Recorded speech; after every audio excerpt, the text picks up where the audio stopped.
So let's look at the Hess cycle.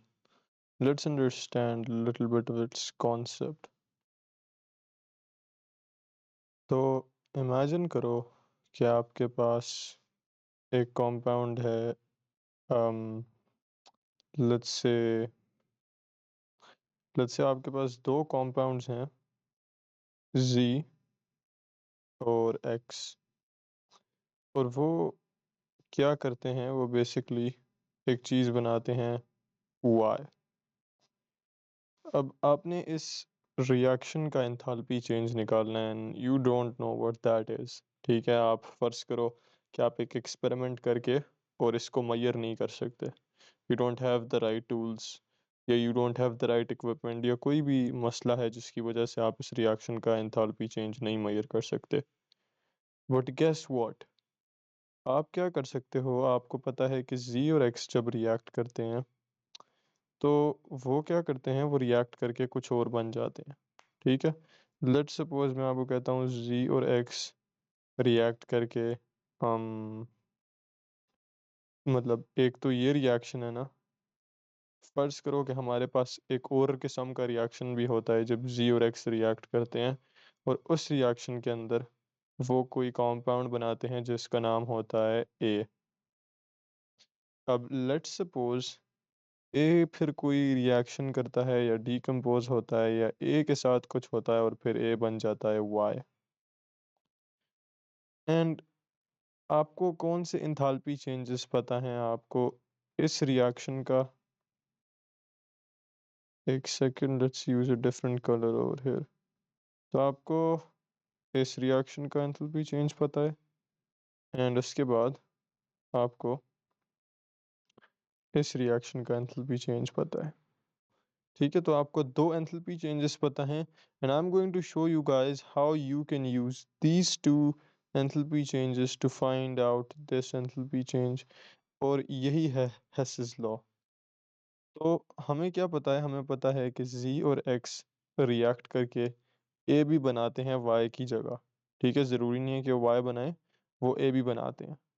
तो हम क्या कहते हैं, हम इधर इधर ना हम एक छोटा सा एक और रिएक्शन बना लेते हैं। हम कहते हैं Z और X रिएक्ट करके कोई चीज़ बनाते हैं जिसको हम ए कह रहे हैं।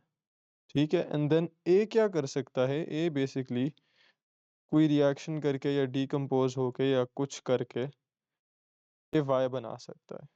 ठीक है, तो ए क्या कर सकता है, ए वाई बना सकता है, तो ए वाई बना देगा। एंड लेट्स से कि मैंने ये जो रिएक्शन है ना ब्लू वाला, इसका एंथैल्पी चेंज ऑफ रिएक्शन, अच्छा एंथैल्पी चेंज ऑफ रिएक्शन क्या होता है, आपको एक चीज़ देखने को मिलेगी डेल्टा एच और उसके आगे छोटा सा आर लगा होगा, कुछ इस तरह से करके एक सिंबल देखने को मिलेगा। ये मैंने आप लोगों को नहीं बताया पढ़ाया हुआ पिछली वीडियोस के अंदर। और एसेंशियली ये जो है ना, जब आपके पास किसी रिएक्शन का कोई फॉर्मलाइज नाम नहीं होता कि एंथैल्पी चेंज ऑफ कंबशन हो रहा है या फॉर्मेशन हो रहा है या कुछ और हो रहा है, तो you can generalise whatever the enthalpy change is and you can call it enthalpy change of reaction। ठीक है, तो enthalpy change of reaction basically किसी भी रिएक्शन के enthalpy change को आप enthalpy change of reaction कह सकते हैं। ठीक है, that's basically you can say just a general name for any kind of enthalpy change। वैसे इसकी एक proper definition है, but for now this is what you guys can understand कि बस किसी भी reaction के enthalpy change को enthalpy change of reaction कह रहे हैं and then you can learn that definition from the book। तो हमने कहा कि ये जो ब्लू वाला रिएक्शन है इसका एंथैल्पी चेंज हमारे पास है, let's suppose positive 100 kilo joules per mole. Let's say हमने कहा जो हमारा रेड वाला रिएक्शन है उसका जो एंथैल्पी चेंज है वो हमारे पास है let's say negative 500 kilo joules per मोल।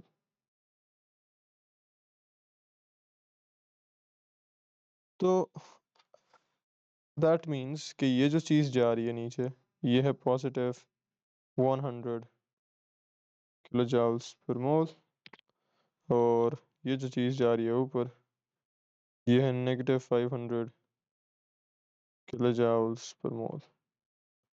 अब हेसिस लॉ क्या कहता है? हेसिस लॉ कहता है कि अगर आपको किसी रिएक्शन का एंथैल्पी चेंज नहीं पता, जिस तरह इस केस में हमें इस रिएक्शन का, ये जी और एक्स जो वाई बना रहे थे, हमें इस रिएक्शन का एंथैल्पी चेंज नहीं पता था, लेकिन आपको एक ऑल्टरनेट पैथवे का एंथैल्पी चेंज पता है। ऑल्टरनेट पैथवे यानी कि हमारा पहला जो रिएक्शन पैथवे था वो ये वाला था, ठीक है, जो जी और एक्स को वाई में लेकर जा रहा था। हमारा एक ऑल्टरनेट पैथवे है या ऑल्टरनेट रूट कह लें आप, बेसिकली वो ये है कि जी और एक्स से ए बनाओ और उसके बाद ए से एक्स में चले जाओ। तो हमारे पास इस दफ़ा दो रूट्स आ गए, ठीक है। And remember the starting point and ending point have to be the same. तो दोनों रूट्स में हमारा जो एंडिंग पॉइंट है वो y है और दोनों रूट्स में स्टार्टिंग पॉइंट जो है वो z प्लस x है, ठीक है। सो रिमेंबर दैट स्टार्टिंग और एंडिंग पॉइंट सेम होने चाहिए। तो हेसिस लॉ क्या कहता है? हेसिस लॉ कहता है अगर आपका स्टार्टिंग और एंडिंग पॉइंट सेम हो और आपको अपने रिएक्शन का एंथैल्पी चेंज ना पता हो, लेकिन आपके पास एक और रूट हो जो सेम स्टार्टिंग पॉइंट और एंडिंग पॉइंट वाला है और कंडीशंस भी स्टैंडर्ड हों, ठीक है, यानी इस रूट में भी स्टैंडर्ड कंडीशंस फॉलो हुई थी और इस रूट के अंदर भी स्टैंडर्ड कंडीशंस फॉलो हुई थी। और स्टैंडर्ड कंडीशन से हमारा क्या मतलब होता है? वही जो हमने पढ़ा था, 298 केल्विन और 101 किलो पास्कल्स आपका प्रेशर। तो अगर आपके स्टार्टिंग और एंडिंग पॉइंट सेम हो और आपका आपके रिएक्शंस जो हैं वो स्टैंडर्ड कंडीशंस में कैरीड आउट हुए हों, तो what you guys can do is you can actually use this route and this route, and what you can do is you can say कि जो रूट वन है ना, that is the same as route two. And so जब कोई दो चीज़ें same होती हैं तो उसका बेसिकली मतलब यह है कि route one is the same as route two. And now what you can do is you can say कि अच्छा, रूट वन में मेरे पास एंथैल्पी चेंज था जो मैंने फाइंड करना था। कौन सा एंथैल्पी चेंज? ये वाला। और मेरे पास जो रूट टू है उसके अंदर मेरे पास दो एंथैल्पी चेंजेस हैं, this thing plus this thing, ठीक है। तो दो एंथैल्पी चेंजेस हैं, तो we're gonna do that, so this is going to be 100 plus negative 500 kilo joules पर मोल, और फिर जो हमारा एंथैल्पी चेंज आएगा that is gonna B negative 400 kilo joules पर मोल। तो यू कैन सी कि किस तरह हमने इस चीज़ का इस्तेमाल किया, इस चीज़ का इस्तेमाल किया, and we found out this thing right here. तो हेसिस लॉ क्या कह रहा है? हेसिस लॉ बेसिकली आप उसको मैनिपुलेट कर सकते हो। आप कह सकते हो कि आपके पास अगर एक रिएक्शन है जिसका आपको एंथैल्पी चेंज नहीं पता, लेकिन उसी रिएक्शन का एक और रूट बनाया जा सकता है जिसमें आपको एंथैल्पी चेंज पता हो। जिस तरह इस सिनेरियो में हमारे पास एक और रूट हम बना सकते थे, तो उस और रूट में हमें एंथैल्पी चेंजेस पता थे, -500 और +100। तो हेसिस साइकिल क्या कह रहा है कि आप एक अलग रूट को यूज़ करके और इस रूट का एंथैल्पी चेंज फाइंड आउट कर सकते हो, ठीक है। So that are some things that you guys need to keep in mind. अब आगे हम वीडियोस करेंगे तो हम ऑब्वियसली इसको थोड़ा डेप्थ में देखेंगे, इसकी और एग्जांपल्स देखेंगे, but for now let's just digest the concept. And what I want you guys to know over here is के हम इसको एक और तरीके से भी कर सकते थे। And how that would be is के लेट्स सपोज, तो let's suppose hold on, let's suppose मैं अपना स्टार्टिंग पॉइंट ले लेता हूँ ए, ठीक है। मैंने ए ले लिया अपना स्टार्टिंग पॉइंट।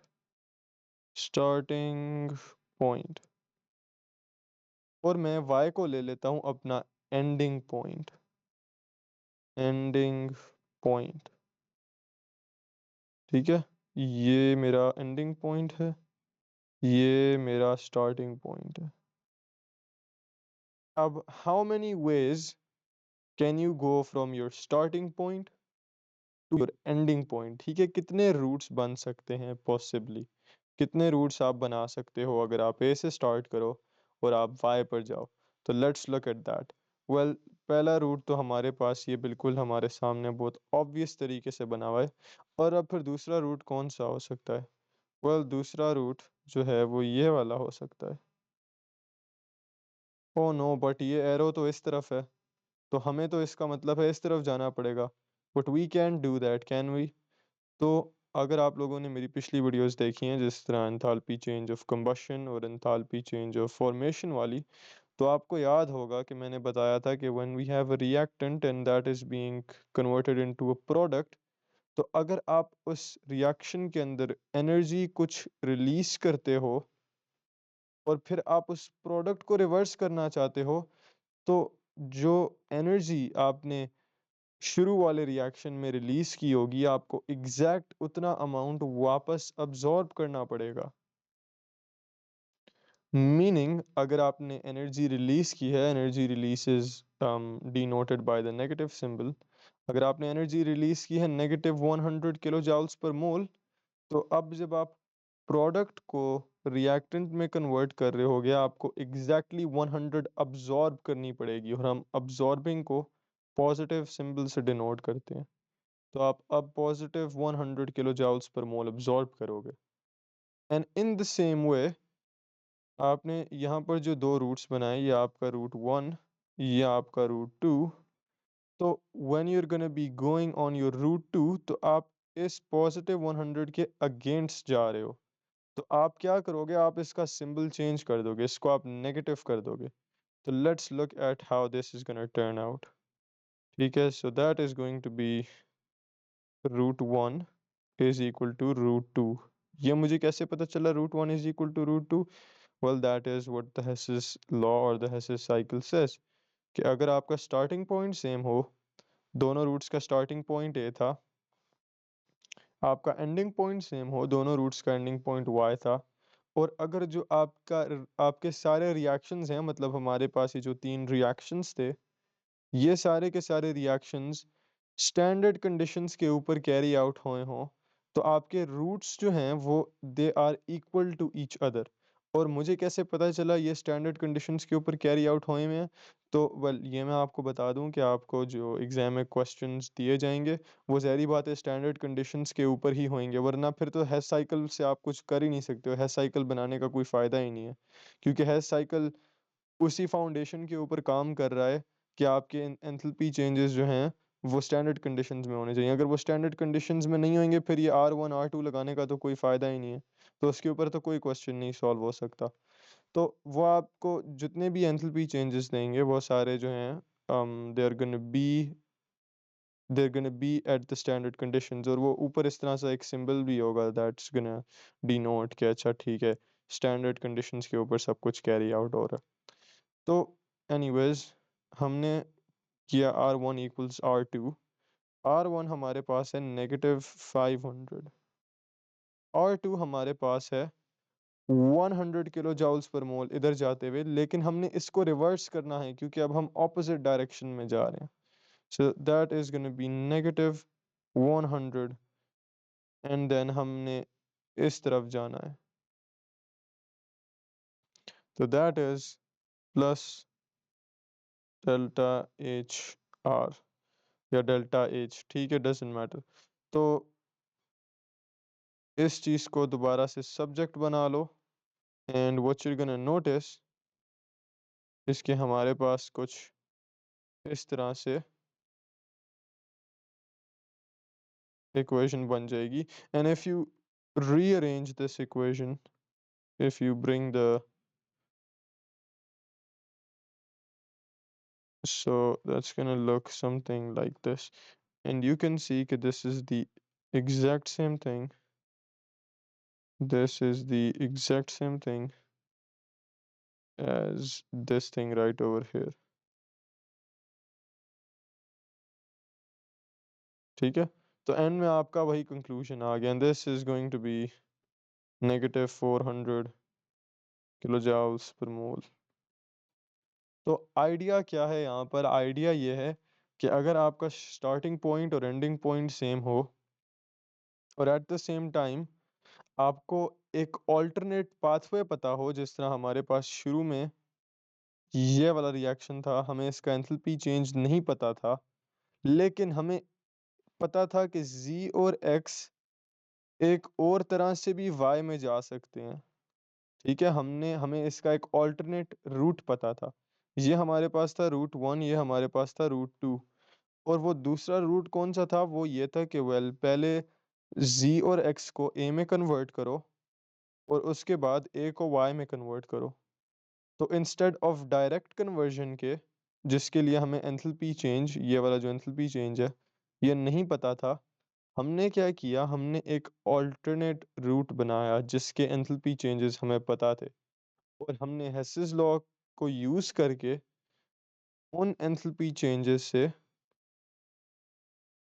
इस वाले रिएक्शन का एंथैल्पी चेंज फाइंड कर लिया था। ठीक है, तो दैट इज़ व्हाई हेसिस लॉ या हेसिस साइकिल इज़ यूज़फुल। क्यों? क्योंकि अगर आपको एक रिएक्शन का एंथैल्पी चेंज नहीं पता, लेकिन आपको ये बात पता है कि वही रिएक्शन एक और रूट से भी करवाया जा सकता है, और उस एक और रूट का आपको एंथैल्पी चेंज भी पता है, तो आप अपने फर्स्ट रिएक्शन का भी एंथैल्पी चेंज फाइंड कर सकते हो एक हेस साइकिल बनाकर। ये जो हमने डायग्राम बनाई हुई है, इसको बेसिकली हेस साइकिल कहते हैं। ठीक है, तो that is how we are gonna be using the Hess cycle in the future videos.